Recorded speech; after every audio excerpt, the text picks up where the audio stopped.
Eh bien, salut à toutes et à tous, c'est Transport Blue Sky et on se retrouve aujourd'hui pour une nouvelle vidéo.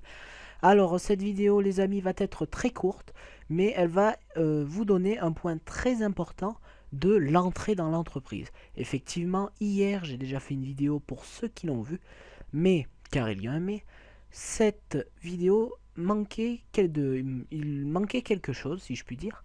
Et ce quelque chose va être montré ici. Donc, comme je vous l'ai expliqué, je vais le reprendre assez rapidement, bien évidemment. Pour entrer dans l'entreprise, c'était simple. Il suffit de me contacter Boeing Alpha X directement. Je vous mets en relation avec le PDG, donc qui est Helico91. D'ailleurs, salut à toi si tu regardes cette vidéo.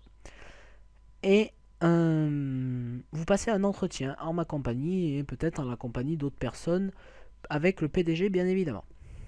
À l'issue de ça, vous êtes retenu et vous devez passer un test de conduite. C'est justement de ça que je vais vous parler. Le test de conduite, un document va vous être remis à la fin du test. Ça va en fait vous dire si vous êtes accepté ou refusé. Alors là, je vais vous montrer, attention, la version non modifiable de ce fichier.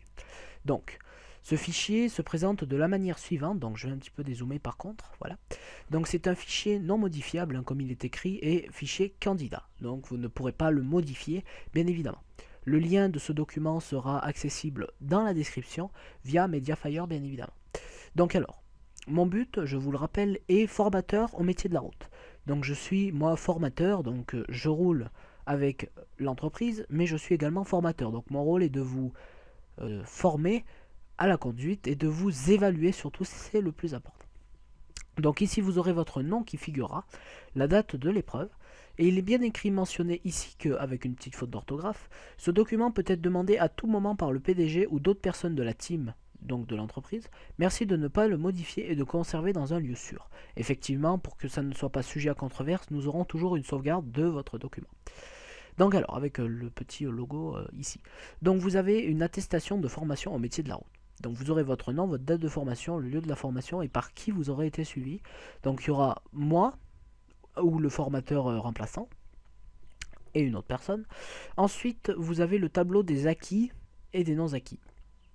Donc vous avez la conduite générale qui sera évaluée. Donc là, c'est un équivalent d'un acquis 20 sur 20, presque acquis 18 sur 20, 15 sur 20, pardon, à revoir 10 sur 20 et non acquis entre 0 et 5. Là, par contre, ça se posera problème.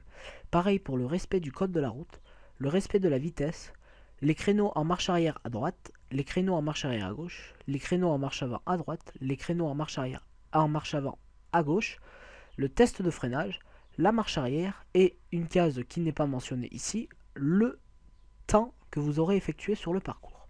Effectivement, l'objectif étant quand même de mettre le moins de temps possible, sachant que vous aurez une planche de temps avec une consommation de carburant. Donc vous aurez le camion utilisé pour le test, les différentes observations que l'on pourra donner, et ici la décision finale. Donc vous aurez vos différents permis, donc CTRMP, FCO transport marchandises, la FIMO marchandises, le permis C, la préparation aux ADR, le super lourd, donc après toutes les formations ADR. Et enfin, mentionné ici, la fin des tests, donc accepté dans l'entreprise ou refusé dans l'entreprise. Donc vous avez un tableau qui ne figure pas, qui celui-ci ne vous reviendra pas, il reviendra au formateur et au PDG, sera accessible par l'entreprise mais pas par les chauffeurs.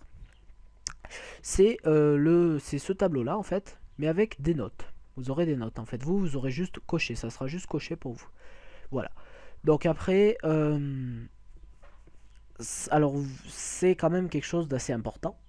Et j'ajoute que après, si vous êtes accepté, donc que vous avez votre document, machin, vous en avez pris connaissance, vous devrez signer le règlement intérieur de l'entreprise qui n'a pas été encore complètement établi. Par conséquent, je ne peux pas vous le montrer.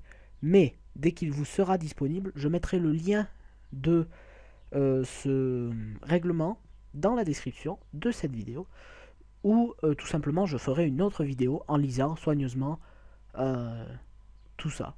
D'accord? Voilà.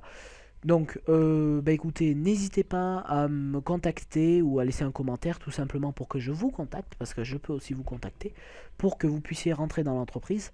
C'est sans aucun problème, moi j'accepte vraiment tout le monde. Et voilà. Donc, ben, ainsi se termine cette vidéo, elle aura été assez courte, je vous l'accorde. Donc les amis, je vous dis moi, portez-vous bien, vive les jeux vidéo, et à la prochaine. Allez, salut tout le monde!